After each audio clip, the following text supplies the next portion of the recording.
The awards dinner was supposed to be the night I quietly exhaled after years of pressure that never gave me space to breathe. The invitation had arrived 2 months earlier, neatly folded and embossed with gold, announcing that the company would be honoring key contributors whose work had redefined industry standards. I had reread that line several times because I knew the hours I poured into my projects weren't glamorous. They were detailed, exhausting, and often invisible. Every spreadsheet, every policy update, every compliance audit, every presentation that kept the company's credibility intact had been handled without applause. I didn't expect celebration, but I thought I had finally reached a moment where my quiet dedication would be recognized fairly and without theatrics. The dinner felt like a long overdue acknowledgement that diligence matters, even in a world addicted to shortcuts and flamboyance.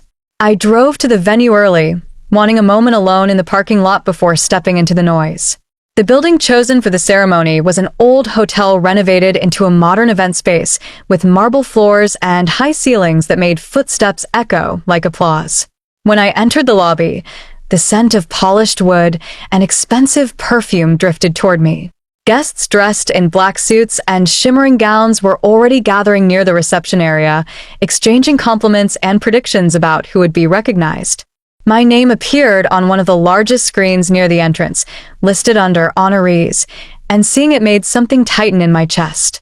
Not pride exactly. Relief maybe. Or the release of a tension that had lived inside me for years. Inside the ballroom, everything shimmered under the chandelier lights.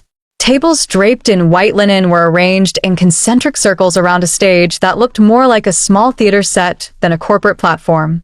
Waiters moved with precision, setting glasses and placing cutlery as if they were choreographing a performance. The atmosphere was elegant without being cold, exactly the type of environment that made people lower their voices and act as if their opinions suddenly carried more weight.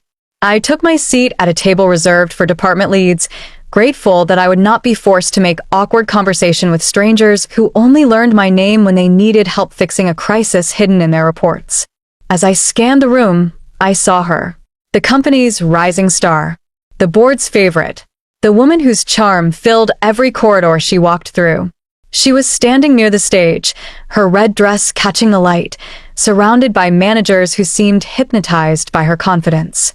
She had joined the company around the same time I did, but somehow her career always seemed to sprint while mine moved at a patient, steady pace. Her voice carried easily as she laughed with executives, and for a moment I wondered if this would be her night instead of mine. Then I reminded myself that recognition shouldn't be a competition and that our work, though different, didn't cancel each other's contributions. I believed that until the moment she looked at me, smiled in a way that felt rehearsed, and raised her glass. The dinner began with the usual announcements. A senior vice president delivered a speech about growth, innovation, and collaboration. People listened politely, clapped at the appropriate moments, and returned to their meals. As the main course was cleared, the lights dimmed slightly. The host walked to the microphone and announced that the company would be recognizing 2 employees for extraordinary dedication. My name was listed second, which gave me a moment to steady my breath. I wasn't nervous about speaking. I didn't intend to give a long speech anyway. I wanted to say thank you, shake hands, and return to my seat. I wanted the night to pass simply and with dignity. But simplicity is rarely allowed to quiet people. Before the host could continue, she rose from her seat. The rising star. She tapped her champagne glass with a deliberate rhythm that silenced the room faster than the host's microphone ever could. People turned toward her with expectant smiles. She had the kind of presence that made any gesture look planned, as if she never moved without intending to be seen. For a brief second, I thought she might be preparing to congratulate the nominees with grace. That hope lasted only a heartbeat. She looked directly at me and began a joke. It was framed as lighthearted, the kind of humor people use to disguise cruelty as entertainment. She made fun of the way I worked late, implying that I stayed behind because I was slow rather than thorough. She mocked my habit of triple-checking documents, presenting it as nervousness instead of competence. She ridiculed the amount of coffee I drank and ended by saying the company should give me an award not for excellence, but for survival through paperwork. The room erupted in laughter. Glasses clinked. People leaned toward each other, repeating the punchline as if they had been waiting their whole careers for permission to laugh at someone who rarely drew attention. I sat perfectly still, trying to process the sound of amusement filling the ballroom. It wasn't the words that hurt. It was the fact that she had chosen that moment. My moment. The one night where quiet effort was finally being acknowledged. She stole the tone of the evening and turned it into a stage she controlled. And she did it with a smile, so polished it almost shone. When the laughter died down, she took her seat again, confident she had added entertainment value to the event. Even the host looked uncomfortable, unable to redirect the atmosphere back toward professionalism. As the ceremony continued, I found myself listening without absorbing a single word. I heard the applause for others, saw people hugging their colleagues, and watched as cameras flashed around the room. But none of it landed the way it should have. Something inside me had shifted, quiet but undeniable. I kept replaying her smirk in my mind, not because of the humiliation, but because it felt calculated. It felt like she wanted to remind the room that despite my recognition, she stood above me socially, publicly, and politically. She wanted to make sure I understood that no matter how hard I worked, she could turn my accomplishments into a footnote in her performance. When my name was finally announced, I stood and walked to the stage. The applause sounded softer than I imagined it would. Maybe it was just my ears ringing from the earlier moment, or maybe the room had already decided that the highlight of the evening belonged to her joke. I shook hands with the executives, accepted my plaque, and delivered a short thank you. I spoke clearly, calmly, and without bitterness. I refused to let her overshadow my professionalism. But inside, another feeling started taking shape. Not anger, not embarrassment. Something sharper, something focused. After the ceremony, while others went to the open bar or lingered near the dessert tables, I walked toward the exit. I needed air. Outside, the night was cool, the kind of cold that feels clean. The parking lot was quiet, lit only by tall street lamps casting yellow circles on the pavement. I stood there for a long moment, letting the silence rearrange the thoughts swirling in my mind. That night wasn't just a failed celebration. It was a revelation. Her confidence didn't come from skill or mastery. It came from believing no one would ever challenge her. It came from knowing she could twist narratives, charm executives, and rely on others to remain silent. I realized then that I had spent years assuming fairness would eventually prevail on its own. I believed results would always speak louder than arrogance. But her behavior revealed the truth. Some people rise because no one stops them. Some reputations shine because no one lifts the curtain. And some careers look impressive only because they're built on foundations no one bothers to examine. As I unlocked my car, a manager stepped outside and approached me cautiously. He apologized for the joke, saying he didn't expect it to escalate. Then, he mentioned something else. A client had raised questions about one of her recent reports. Numbers weren't adding up. Deadlines didn't align. There were discrepancies no one could explain. He looked uneasy as he described the situation, almost as if he expected me to defend her or offer some reassurance. But I said nothing. I simply listened, knowing this wasn't a coincidence. The night she tried to humiliate me was the night her facade began to crack. I drove home in silence, replaying every interaction I ever had with her. Every meeting where she took credit for ideas whispered by others. Every project where she rushed to present summaries without understanding the data. Every time managers praised her for results she barely contributed to. Her joke had opened a door she never intended anyone to walk through. And now that it was open, I couldn't ignore what was behind it. That night, the awards dinner stopped being a ceremony. It became a turning point. A moment that revealed the truth hidden behind her shine. I didn't know yet where that truth would lead me, but I understood one thing clearly. She thought she had humiliated me. She had no idea she had also given me the first clue to the lies she built her career on. And once the truth starts whispering, it never stays quiet for long. We started our careers in the same cubicle row, separated only by a thin partition that never blocked sound but somehow managed to block understanding. On the first day of training, she arrived in a bright blazer that announced her presence before she even spoke. She shook hands with everyone, laughed at every introduction, and filled the room with the kind of energy people mistook for competence. I sat 2 chairs away, taking notes while she made jokes about the outdated computer system and the endless onboarding videos. The manager praised her enthusiasm. No one noticed how she skipped through lessons while others completed each step. From the beginning, she understood that attention was a currency, and she spent it generously. Our training group was small, 12 people in total. We learned everything together, from internal software to client communication protocols. During one exercise, we were tasked with preparing a mock report. Most of us worked quietly, trying to apply the instructions correctly. She, on the other hand, chatted her way through the assignment and still managed to hand in a report that our supervisor called impressive. I recognized parts of my notes inside it, word for word. She had glanced over my shoulder earlier, and I had assumed she was just curious. That was the first time I saw how easily she merged charm with convenience. I told myself it was harmless, a small shortcut in an environment where everyone was just trying to learn. But a shortcut taken early becomes a habit if no one stops it. When we moved from training to the main office floor, our cubicles ended up side by side.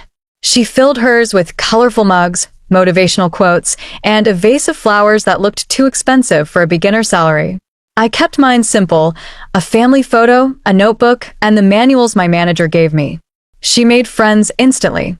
People from other departments stopped by regularly to greet her, ask about her weekend, or share gossip.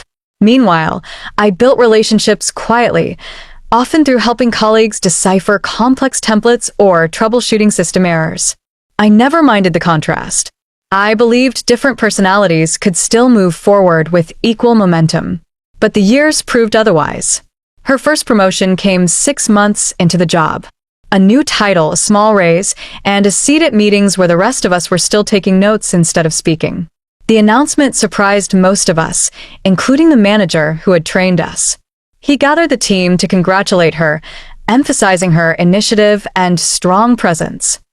I remember sitting there wondering what those phrases really meant. She had completed fewer projects than I had.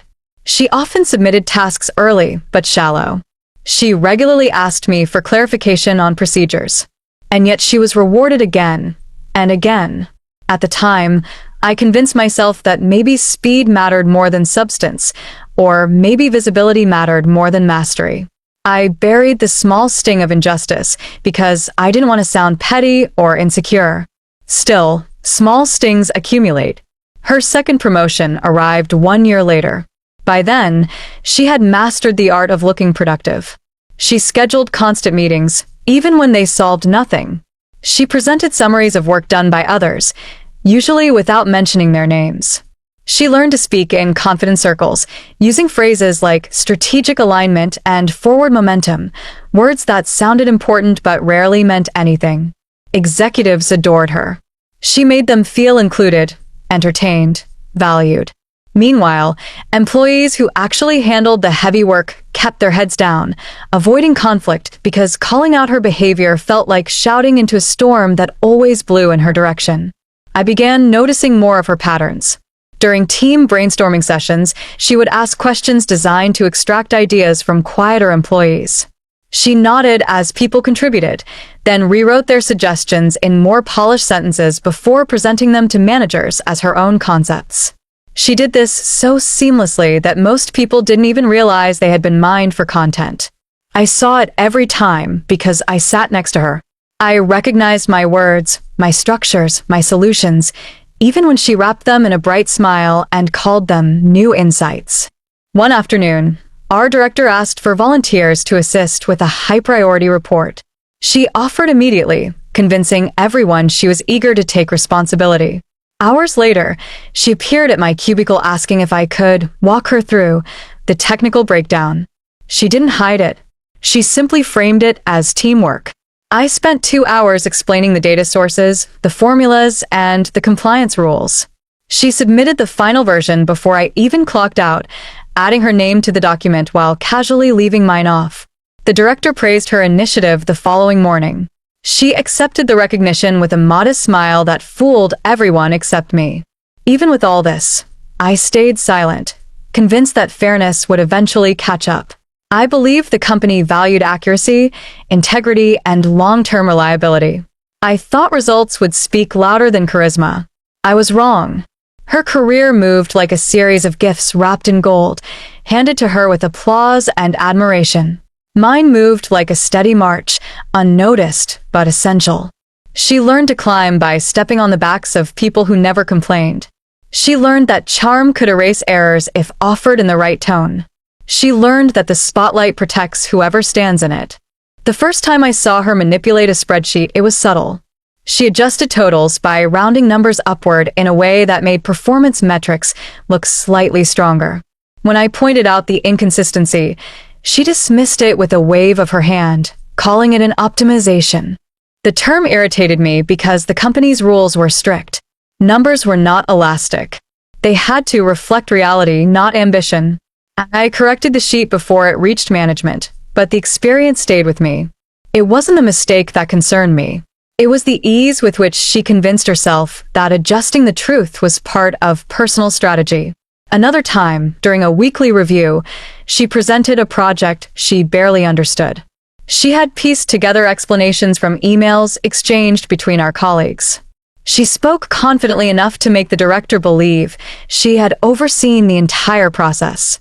I saw the confusion on the faces of the actual contributors, but they said nothing. The director moved on, praising her for efficiency. That afternoon, she walked past my desk humming, as if success came naturally to her, as if none of it had been borrowed. I wish I could say I confronted her back then. I wish I could say I challenged her directly or spoke to management. But the truth is simpler and more painful. I stayed silent because I didn't want conflict. I told myself professional environments reward discretion. I believed exposure wasn't necessary because the truth would eventually reveal itself. I didn't want to seem threatened. I didn't want to be the person who complained about a colleague's rise. I had been raised to think that integrity meant patiently waiting for justice, not fighting for it. Silence might be noble in intention, but it becomes dangerous when used as shelter for someone else's ambition. As her promotions continued, so did the distance between us. We stopped exchanging small talk. She no longer needed my explanations or my notes. She had new circles around her, new allies, new admirers. Yet despite the growing gap, she kept watching me, glancing at my work, taking cues from the stability I maintained. She borrowed confidence from me without offering acknowledgement.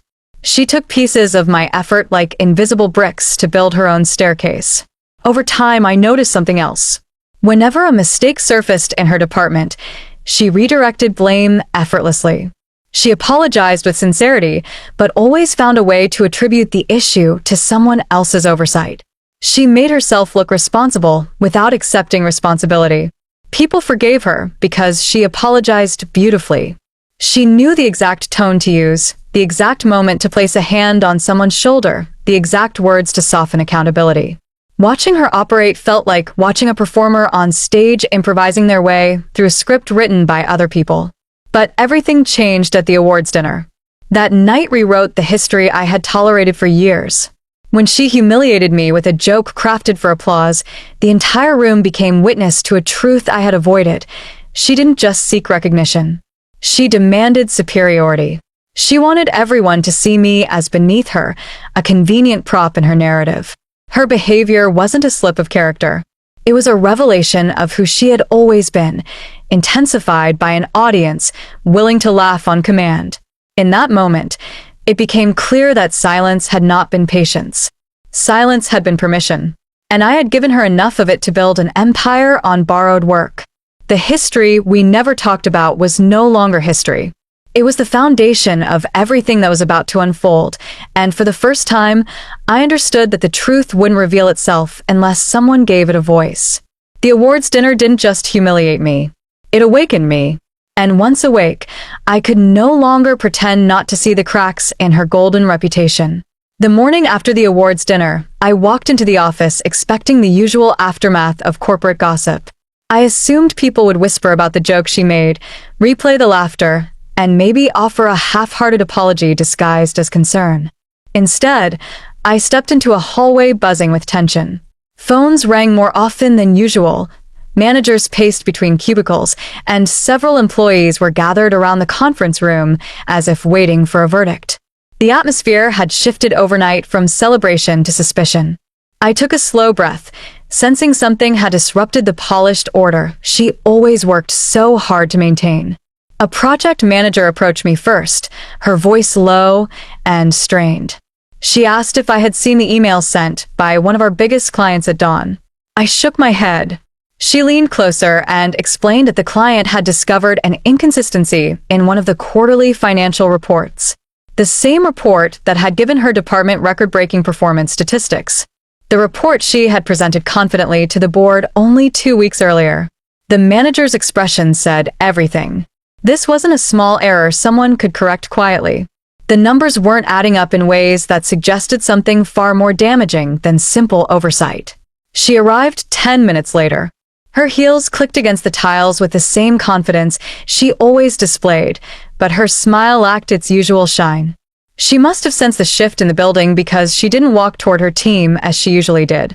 Instead, she paused in the middle of the floor, scanning faces for clues. People avoided her eyes.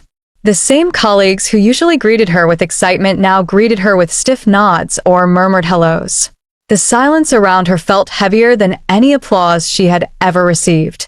A senior manager called her into the glass-walled conference room. I watched from my desk as she straightened her blazer, smoothed her hair, and put on the expression she saved for difficult conversations. She entered the room with a soft laugh, trying to lighten the mood, but the managers surrounding the table didn't respond. They handed her a printed copy of the report. She skimmed the first page, then the second. Her confident posture faltered. It was subtle, but I saw it. A slight tightening in her jaw, a hesitation in her breath. It was the first visible crack in her polished image. The report had multiple conflicting sections. Deadlines listed in the summary didn't match the timestamps in the transaction logs. Revenue totals changed between versions without proper documentation. Some expense entries had been inflated while others had been deleted entirely. The signature at the bottom, hers, appeared digitally pasted rather than authentically logged. The managers asked her to explain the discrepancies. She tried to laugh them off, claiming the software had glitches or that the version control system sometimes mixed files. These excuses worked before. But this time, no one seemed convinced. By noon, the issue had escalated to the compliance department. They began questioning team leads who had contributed to the report. I overheard one of them saying they didn't remember approving certain sections. Another insisted she had never seen the final numbers before they were presented. Someone else claimed the project was rushed because she insisted on early submission to impress the board. Slowly, the foundation beneath her began to shift, revealing how flimsy it truly was. I returned to my desk and opened the shared drive to check the report myself.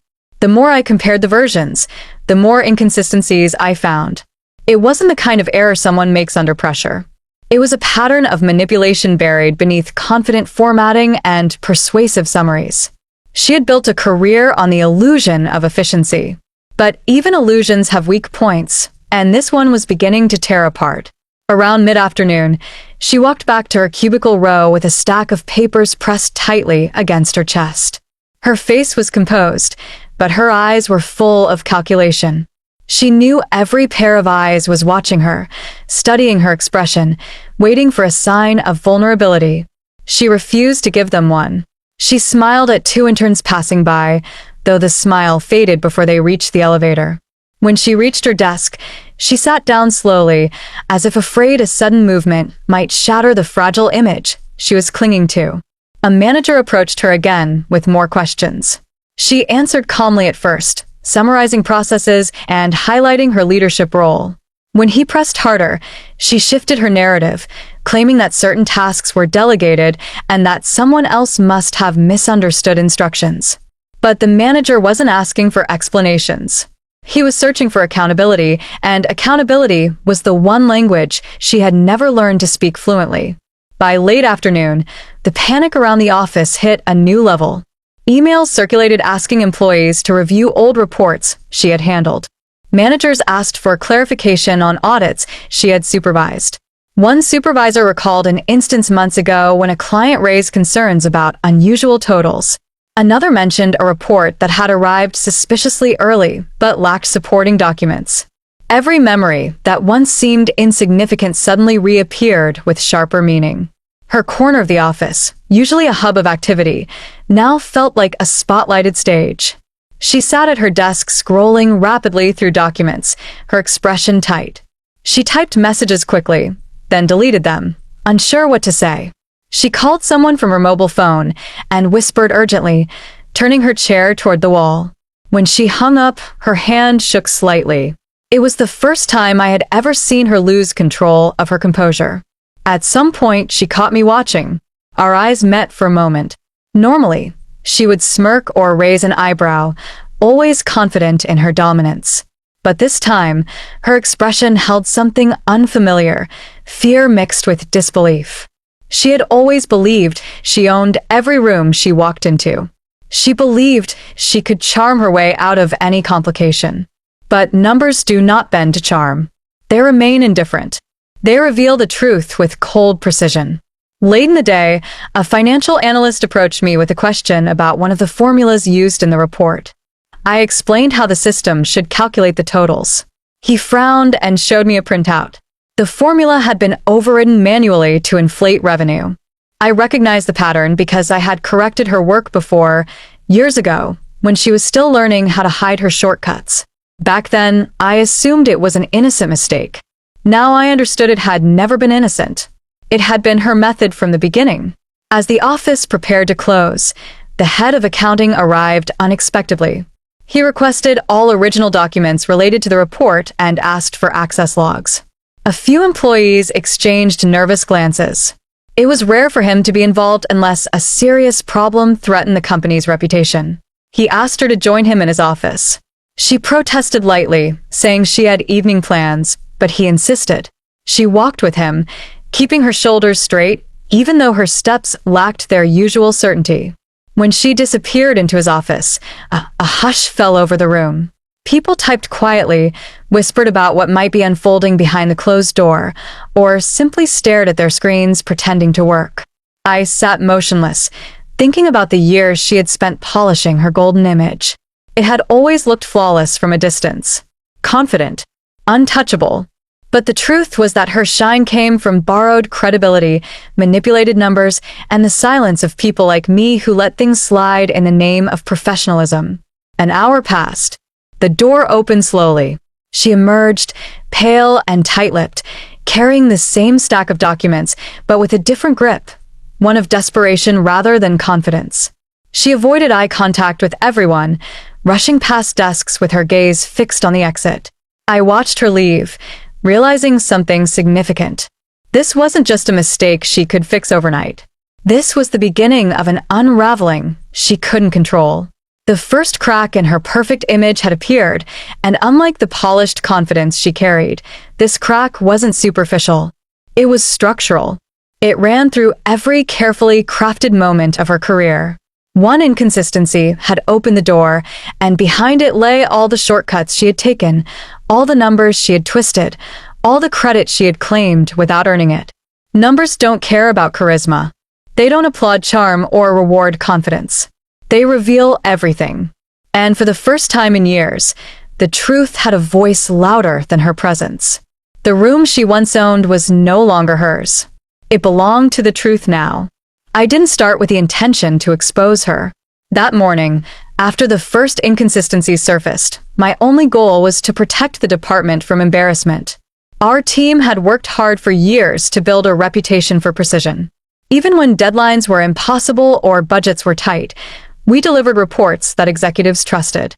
Seeing that reputation threatened pushed me into action more than any personal frustration ever did. I opened the shared drive, pulled the older versions of the quarter's financial documents, and began comparing them.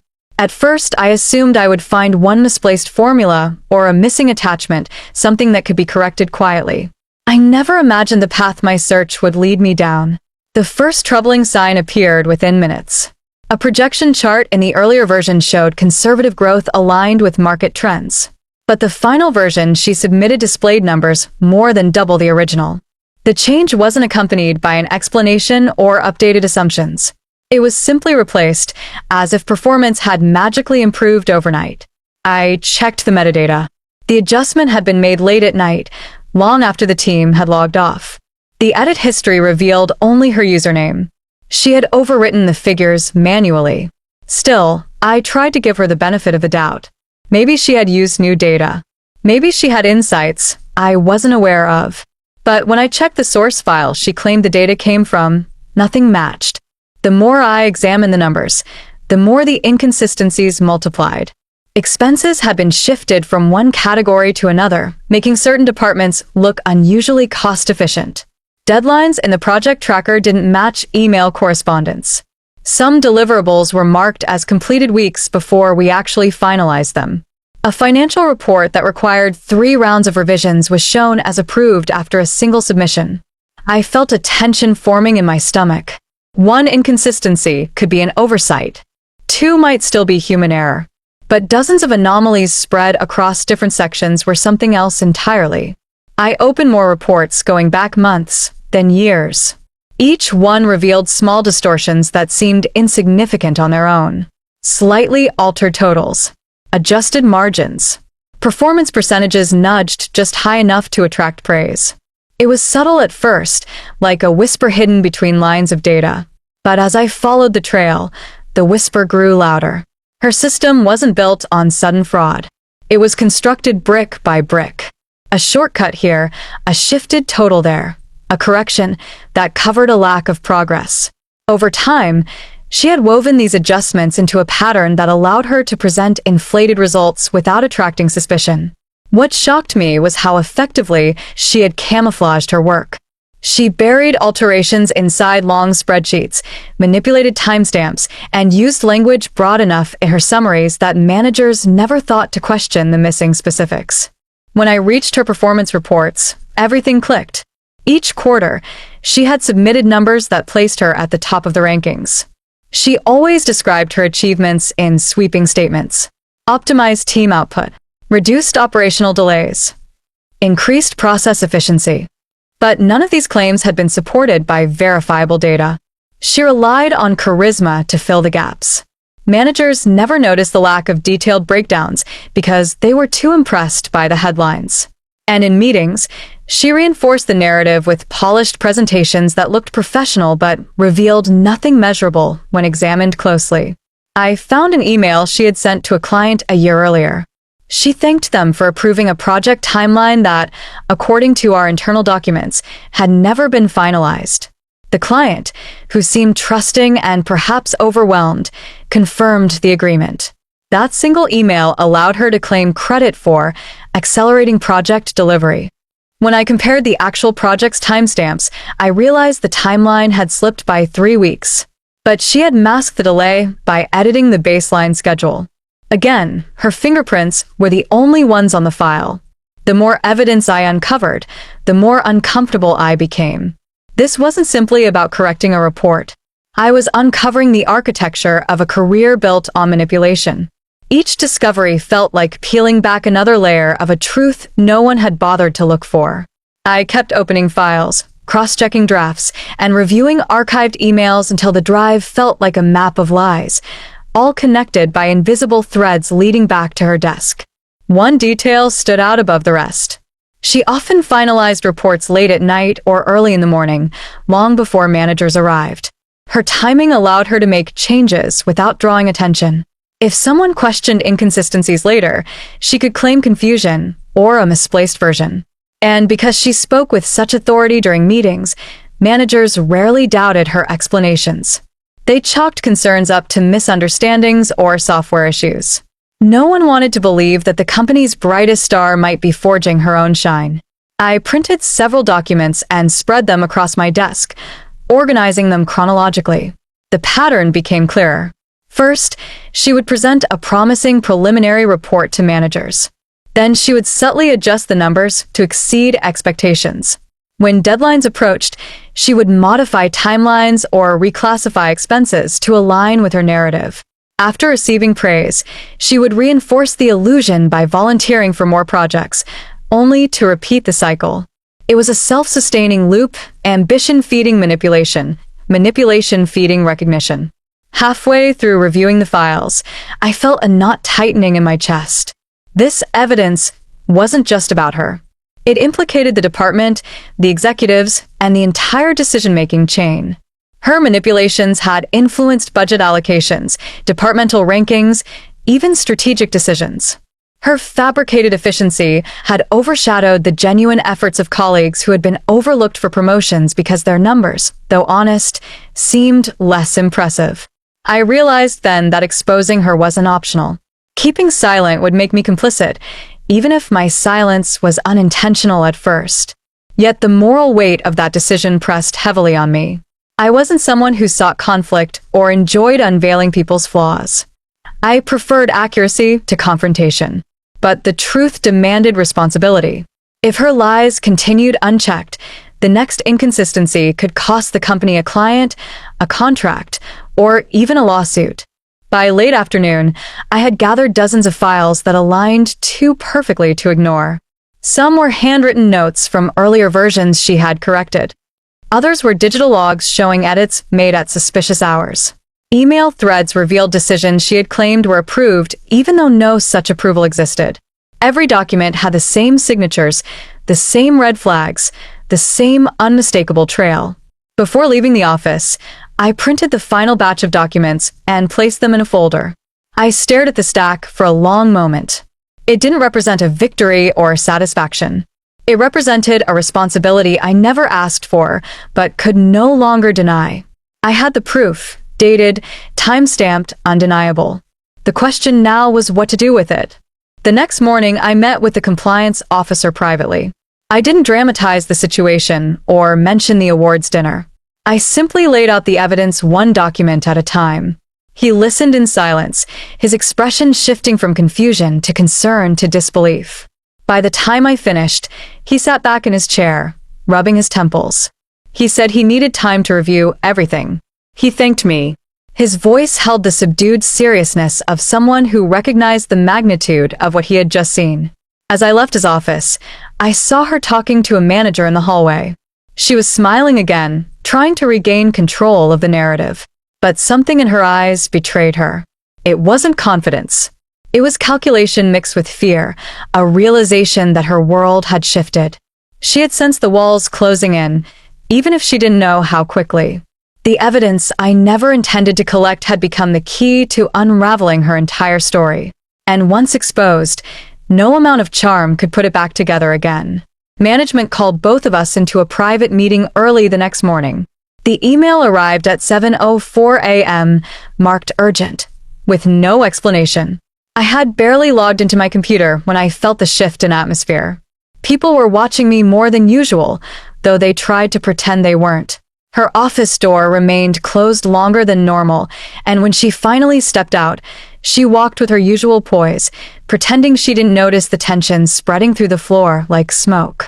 She even smiled at the receptionist, as if the world still belonged to her. But that smile didn't reach her eyes.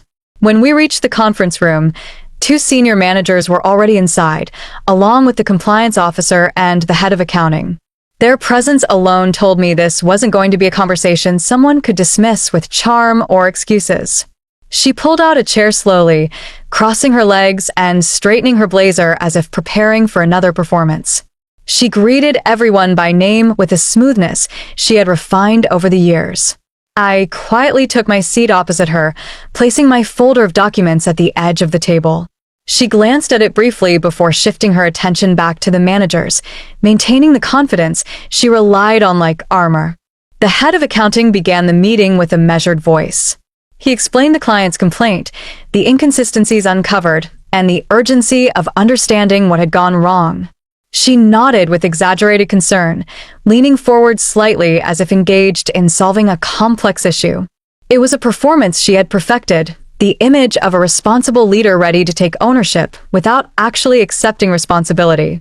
When the head of accounting paused, she immediately began offering explanations. She blamed outdated software. She blamed tight deadlines. She even mentioned burnout, implying that the company's workload was partially responsible. But the managers didn't respond with sympathy. They turned to me. The compliance officer asked if I had reviewed the files. I nodded and opened the folder. She watched my hands with a stillness that signaled the first crack in her composure.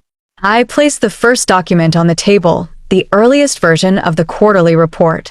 Then another, the modified version she had submitted. Then a third, the data file showing the original projections.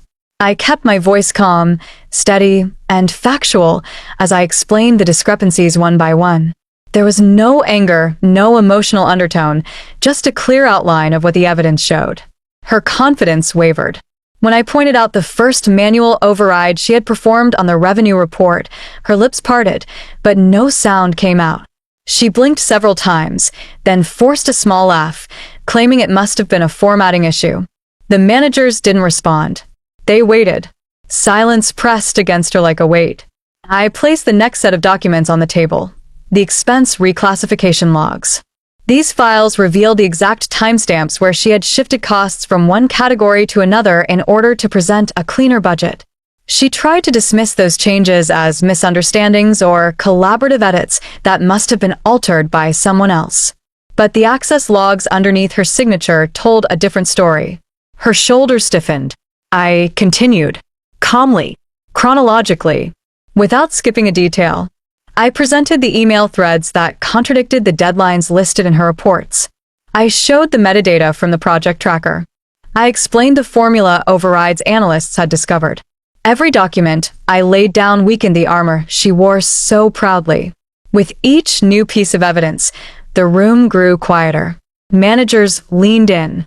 The compliance officer took notes. The head of accounting tapped his pen slowly, absorbing every word. She finally spoke, but her voice cracked. She accused teammates of misunderstanding instructions. She suggested the system had malfunctions. She repeated claims that her workload was overwhelming. She talked about personal stress, about pressure from upper management, about trying her best despite challenges. Her excuses were delivered with practiced vulnerability, the same tone she had used for years to escape accountability. But charm collapses under proof. When she realized her explanations weren't working, her tone shifted. She became defensive. She questioned why these documents were being examined so intensely. She asked whether other departments were held to the same standard. She implied she was being targeted unfairly. But the documents, the numbers, the revisions, the approvals, they lined up too perfectly. They told a story she could no longer control. The senior manager finally addressed her directly. He asked her to explain the changes made in the report at 11:27 p.m. He asked why the baseline schedule had been altered without approval. He asked why her signature appeared on files that had no supporting documentation. Each question tightened the room around her like a narrowing corridor. She looked at the table, then at the managers, then at me. Her confidence dissolved into something far more fragile. For years, she had been able to twist situations in her favor.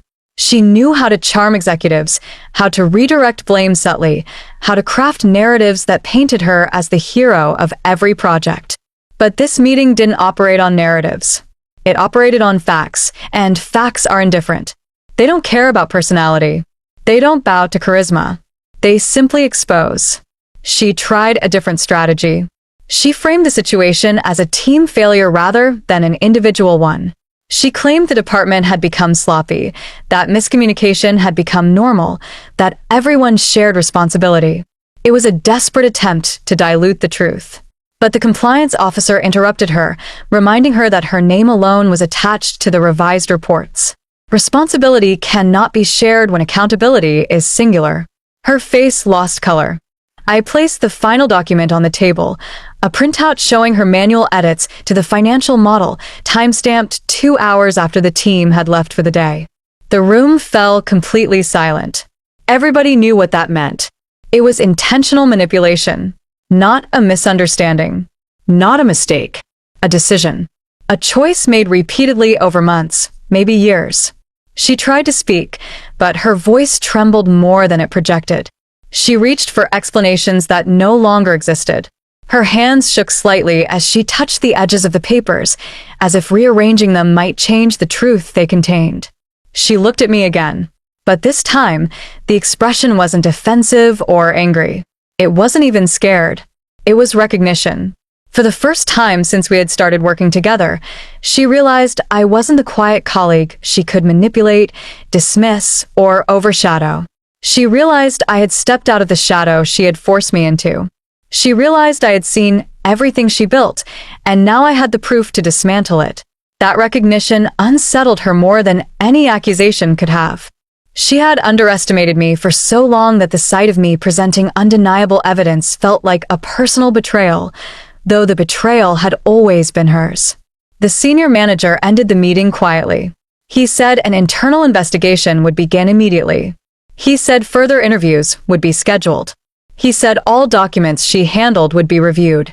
She sat frozen, staring at the polished table, no longer performing, no longer smiling, no longer controlling the room.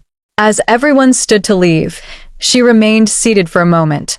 I watched her gather the papers, hands unsteady, trying to stack them neatly, though her breathing was uneven. When she finally rose from her chair, she avoided looking at the managers. She looked only at me, not with hatred, not with fear, but with the realization that the truth she had buried under charm and shortcuts had finally found someone unwilling to look away. She saw in my eyes a quiet resolve she had never bothered to notice before. A resolve that didn't need applause or recognition. A resolve built on accuracy, patience, and a strength she had mistaken for weakness. As she walked out of the room, her confident steps had vanished. Her ambition no longer carried her. The truth did. And the truth is heavier than charm. That day behind closed doors wasn't just a confrontation. It was the first time her illusion shattered in front of people who mattered. And it was the moment she understood. I wasn't stepping out of her shadow. I was stepping into the light she had spent years stealing. The board didn't waste a day. The morning after the confrontation, a company-wide memo went out announcing a full internal audit. It was written in the kind of cold, polished language corporations use when they want to signal seriousness without causing panic. But everyone understood what it meant. If the board was stepping in, the issue wasn't an accidental miscalculation anymore. It was a threat to the company's integrity. Within an hour, the audit team set up in the third-floor conference room, a space usually reserved for executive presentations. This time, it became the war room where years of overlooked details were about to be dissected under fluorescent lights. The auditors started with the report that triggered everything. But they didn't stop there. They pulled her past submissions, one after another, reviewing them line by line. What began as a single inconsistency became a cascade of discoveries. Misreported numbers appeared in quarter after quarter. Some were small enough that they previously passed as rounding adjustments. Others were glaring. Inflated revenue, altered expense classifications, projections changed without documented justification. It didn't take long for the audit team to realize the scale of what they were dealing with. When they moved on to her performance evaluations, the picture grew darker. The achievements she proudly highlighted each year were supported by numbers she had curated, not numbers she had earned. Her promotions were tied to metrics that looked brilliant at first glance, but crumbled when aligned with original data. A timeline she boasted about in her leadership portfolio turned out to be the result of shifting dates rather than actual efficiency. Emails she had forwarded to managers as proof of client satisfaction were excerpts pulled selectively from longer threads that told a different story. The deeper the auditors dug, the clearer it became that her entire rise had been staged with the precision of a screenplay. When word of the investigation reached the executive floor, the tone of conversations changed. People who had once championed her began speaking cautiously, choosing their words as if every sentence could become part of an inquiry. Managers who had rewarded her started distancing themselves. Some whispered that they never fully trusted her numbers. Others pretended they had been suspicious all along. That was the nature of corporate survival. People shifted alliances quickly when truth threatened their proximity to risk. By the third day, the audit had expanded beyond her department. Since her reports influenced wider decisions, the auditors began reviewing projects that intersected with her work. They discovered unauthorized edits in shared documents, small but critical changes she had made before submissions. In one case, she had modified a risk assessment to appear safer than it actually was, leading the company to allocate resources toward an initiative that had underperformed. In another instance, she removed negative comments from a client feedback form to create the illusion of universal satisfaction. Each discovery added weight to the growing stack of evidence.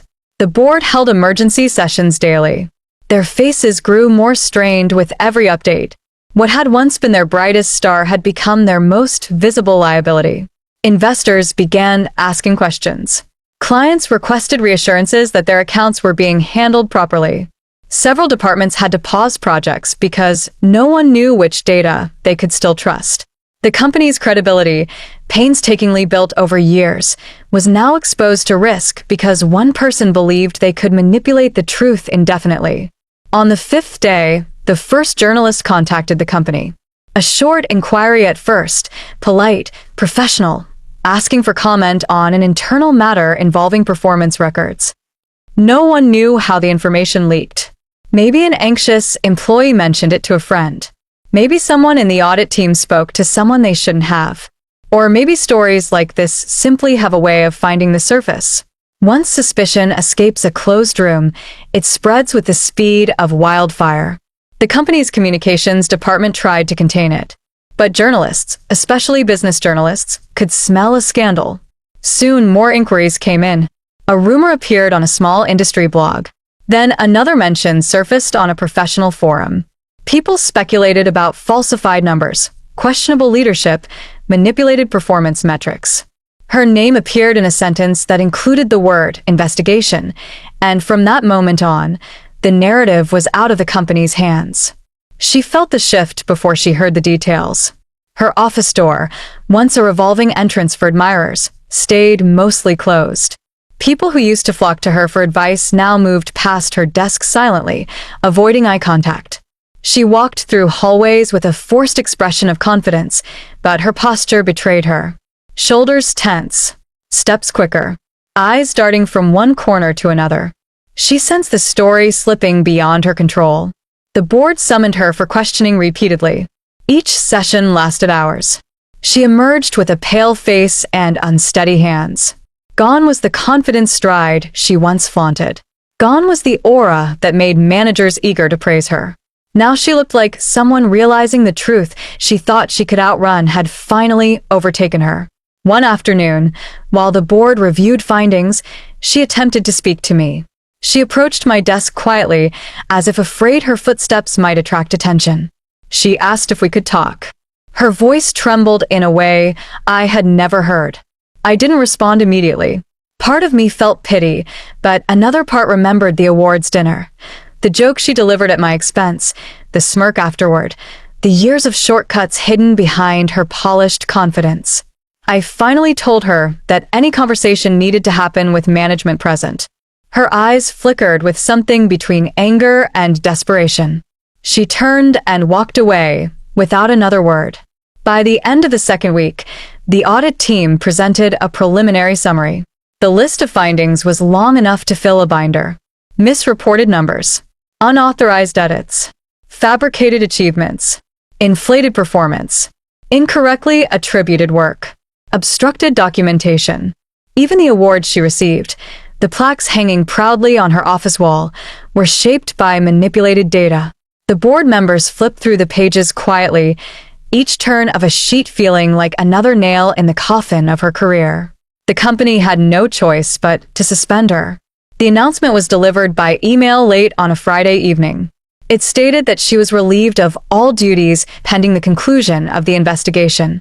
It didn't use harsh words. Corporate language never does. But everyone understood what it meant. She had fallen from the sky she once felt she owned. Over the weekend, the story hit the media more aggressively. A business journal published an article titled, "Rising Star Under Audit for Manipulated Performance." Another outlet hinted at potential fraud. Her name trended briefly in professional circles, followed by debates about corporate oversight, the dangers of charisma-based promotions, and the need for data verification. Her image, once celebrated, now symbolized failure in due diligence. When she returned on Monday to collect her belongings, the office felt painfully still. She packed her things quietly. No one approached her. No one offered comfort or reached out for a final handshake. Even those who once admired her understood that proximity to her now carried risk. She walked past my desk without looking at me. Her confidence was gone. Her charm was gone. Only the weight of consequence remained. I didn't celebrate. People over 35 don't measure victories the way younger employees do. It wasn't triumph. It wasn't revenge. It was clarity, the kind that arrives after years of watching someone build a tower on shaky ground. She collapsed because her foundation wasn't real. The truth had simply done what truth always does. The truth always outruns ego. Always. The company didn't fire her immediately. Corporations almost never do. They move slowly, cautiously, documenting every step as if preparing for a courtroom battle that may or may not come. In her case, the first step was suspension. A simple email with a simple sentence. Pending the outcome of the internal audit, your duties are temporarily reassigned. It looked clean, almost polite, but everyone understood what it meant. She was no longer trusted. Her access badges still worked that week, but her authority evaporated the moment the memo landed in inboxes across the building. She didn't show up the next day. Some employees assumed she was home consulting with lawyers. Others whispered she might be negotiating with executives behind closed doors. A few even wondered if she might talk her way out of it entirely, the way she had talked her way through years of fabricated brilliance. But silence followed. A silence that felt unfamiliar in hallways she once filled with energy, laughter, and confidence. People walked a little slower, spoke a little softer, as if trying to understand how someone who rose so quickly could fall even faster. By the second week of her suspension, the board stripped her of her major responsibilities. Projects she had claimed full ownership of were reassigned to analysts who finally revealed how much of the work they had been doing behind the scenes. The leadership committees she had joined were quietly reorganized. Her photo was removed from the Talent Spotlight page on the company website.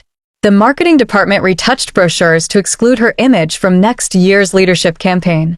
The company didn't announce any of this formally. They simply erased her, piece by piece. Executives who once praised her avoided mentioning her name entirely. Meetings that used to begin with enthusiastic recognition of her strategic insights now began with warnings about auditing team metrics. Managers who once relied on her to deliver impressive numbers now asked for raw data, cross-verification, and documentation. It was as if her downfall had awakened everyone from a long, comfortable sleep. People suddenly remembered what accountability looked like. During this time, she appeared at the office only twice. Both times were brief. The first visit was to gather files the auditors needed clarification on. She walked through the floor with stiff posture, pretending not to feel the stares following her. Some colleagues looked away out of discomfort.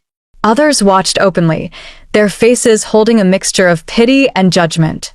She kept her expression composed, but anyone paying attention could see the effort it took for her to maintain the illusion of control. The second visit was more telling.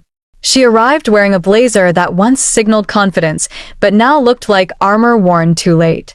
Her smile was fragile, stretched thin across a face that betrayed sleepless nights. She approached a supervisor with a stack of documents, offering explanations that seemed carefully rehearsed. But the supervisor barely responded. He took the files, thanked her curtly, and returned to his work. She stood there for several seconds, waiting for a conversation that never began. From that moment on, she stopped returning. The audit team, meanwhile, uncovered even more discrepancies. A performance dashboard she had designed was found to contain hidden formulas that inflated team statistics. A client satisfaction survey she had claimed to revive had been altered to exclude negative responses. A training initiative she supposedly led was traced back to another employee who had quietly given up trying to correct her credit taking.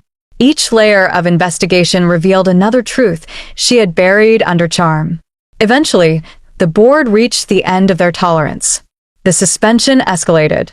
HR sent her the type of email that looks neutral at first glance, but carries a devastating weight between the lines. She was invited to a mandatory meeting with HR, legal counsel, and 2 board representatives. People whispered that she had tried to negotiate a resignation. Others said she demanded to speak directly to the CEO. No one knew the details. But one thing became clear. The final decision had been made. They scheduled her exit for a Thursday morning. The timing was strategic. Thursdays were quieter. Fewer executives in the building. Fewer meetings. Fewer witnesses. But the thing about corporate secrets is that they rarely stay hidden. By the time she arrived, the entire floor already sensed what was coming. She walked in at 9:12 a.m., wearing neutral colors instead of her usual bright confidence. Her hair was pulled back tightly, as if she wanted no loose strands to betray her. She clutched her handbag with both hands, the gesture of someone bracing for impact. Behind her, 2 HR representatives followed with expressionless professionalism. At first, no one moved. People continued typing, pretending not to notice. But keyboards slowed. Coffee cups paused midair. A few chairs turned slightly. The silence in the office took on a heavier shape, not cruel, not triumphant, just inevitable. The security officer stepped forward, not aggressively, but with formal distance. He requested her badge. She hesitated for a fraction of a second before handing it over. The gesture was small, almost invisible, yet it sealed everything. The badge was more than plastic. It represented every room she once entered with ease, every meeting she dominated, every opportunity she took. Without it, she wasn't a rising star anymore. She was just an employee being escorted out. As she and the security team walked through the cubicle rows, no one made a sound. No jokes. No snickering. No whispered comments. It wasn't because people felt sympathy. It was because they understood something deeper. Arrogance builds a fragile castle. It shines brightly while the foundation rots quietly beneath. And when the truth arrives, it doesn't need noise. It simply knocks once, and the entire structure collapses. She kept her eyes forward, refusing to acknowledge anyone. Her steps were fast but controlled, as if she hoped dignity could still be rescued through posture alone. But dignity doesn't follow those who never practiced honesty. It follows those who earn it. And she had spent years earning everything except that. As she passed my desk, she didn't lift her head. Not even slightly. She didn't glare. She didn't smirk. She didn't stop. Nothing in her expression recognized the years we had spent in the same cubicle row, the promotion she rose through while I remained steady, or the confrontation behind closed doors where her illusion finally cracked. She simply moved past me like I wasn't there, or perhaps like she wished I had never existed at all. When she reached the elevator, the doors opened immediately, as if the building itself wanted her gone. She stepped inside.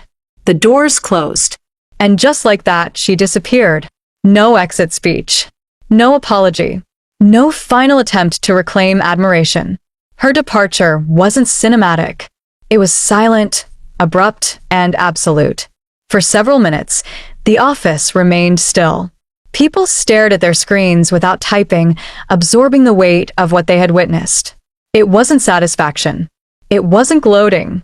It was a collective recognition of a truth everyone over 35 understands instinctively. Nobody outruns the consequences forever. The truth moves slowly, but it moves consistently. And it never forgets a debt. By noon, her email account had been deactivated. By afternoon, her name disappeared from the internal directory. By evening, the company scrubbed her profile from the website. It was as if she had never existed. The work she claimed, the projects she led, the awards she celebrated, all of them were now footnotes in a chapter marked audit corrections. Rumors swirled about what she would do next. Some believed she might reinvent herself in another industry. Others thought she would leave the corporate world entirely. But one truth remained unquestioned. No one in our field ever saw her again. Her reputation, once polished and untouchable, dissolved the moment the truth showed up with receipts. I didn't feel victorious. Victory wasn't the right word. What I felt was clarity, the kind that settles deep in your chest and makes everything around you make sense. She hadn't been defeated by me. She had been defeated by the choices she made long before I spoke up. Arrogance shields you only while the path is dark. But once the lights come on, only truth remains standing. And that's how her story ended, not with spectacle, but with silence. The kind of silence that follows a fall everyone saw coming. With experience comes a different form of justice. It isn't the kind that arrives through shouting, dramatic gestures, or heated confrontations. It isn't theatrical. It doesn't demand an audience. It grows quietly in the background, shaped by years of observing people, watching patterns, learning the difference between noise and power. When you reach a certain age, you understand that real strength rarely needs to raise its voice.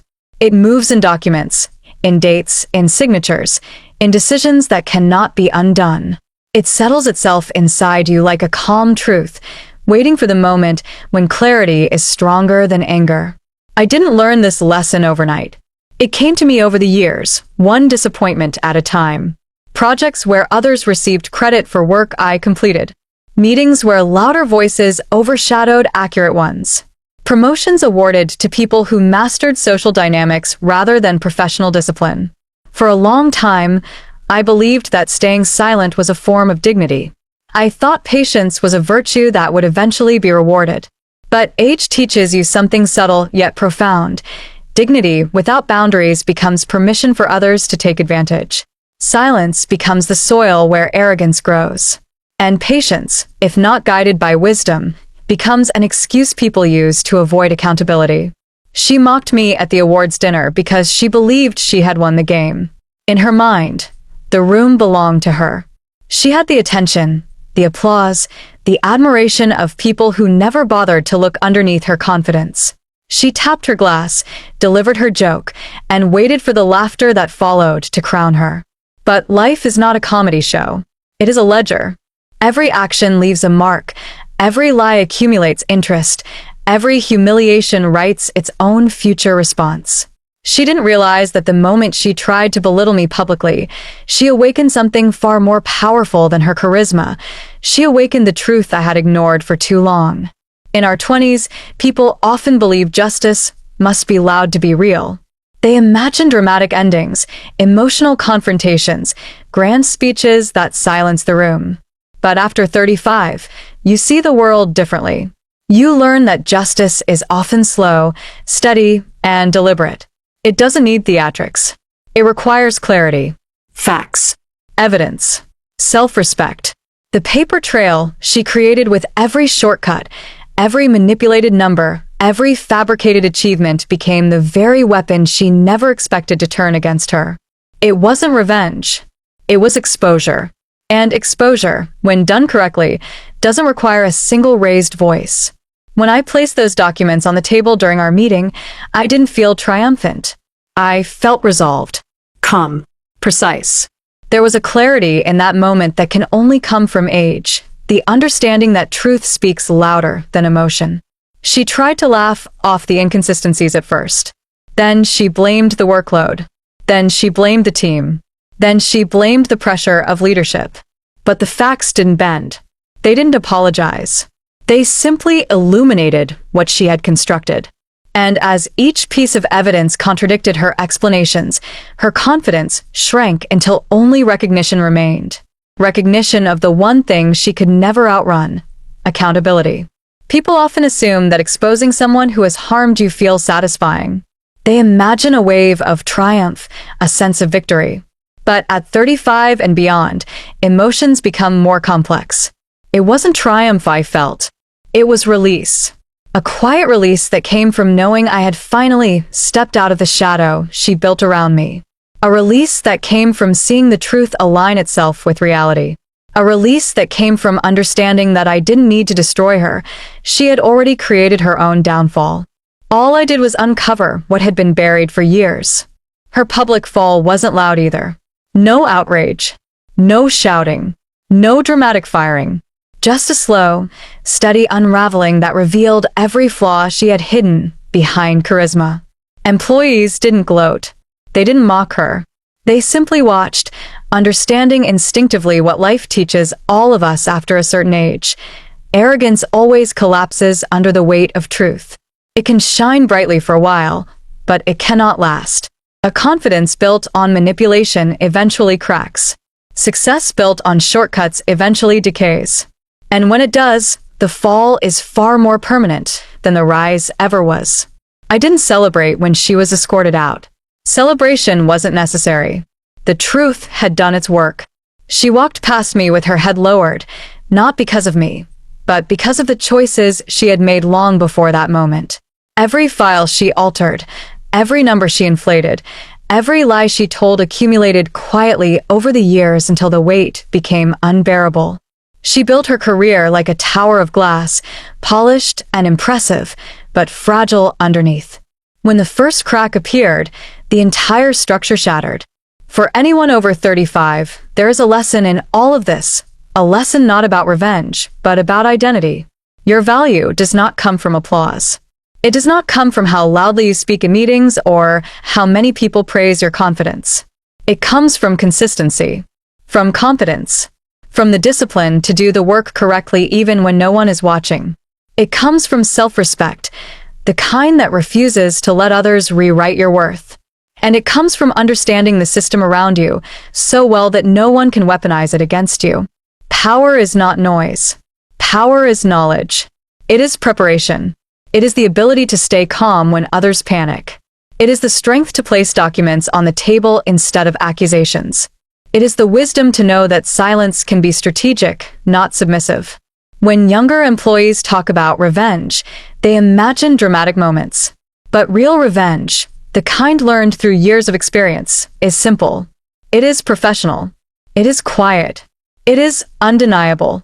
Her downfall wasn't my doing. It was her own reflection finally being revealed. She spent years believing charm could replace integrity, that shortcuts could replace expertise, that charisma could replace accountability. But the truth is patient. It waits. And when it arrives, it does not negotiate. The sweetest justice is not loud. It doesn't humiliate. It doesn't drag anyone through the mud. It doesn't require you to raise your voice or stoop to the level of the person who tried to undermine you. The sweetest justice is clarity, the kind that allows you to walk through the office with steady footsteps while others scramble to protect themselves. The kind that arrives through timestamps, signatures, and documented trails. The kind that reminds you that integrity is not outdated. It is underestimated. When I look back at everything that happened, I don't remember the applause she received. I don't remember the jokes she made or the rooms she dominated. I remember the moment I realized that experience had given me something she never had, the ability to stand firmly in the truth without needing recognition for it. That is the quiet confidence age gives you. Not the desire to be seen, but the comfort of being right without performing it. If anyone over 35 asks me what I learned, the answer is simple. Life keeps receipts. It records every choice, every shortcut, every betrayal, every silent act of self-respect. And when the time comes, those receipts speak louder than any voice, louder than any ego, louder than any charm. I didn't destroy her. I simply stopped protecting the illusion she created. And in the end, that was more powerful than anything she ever tried to do to me.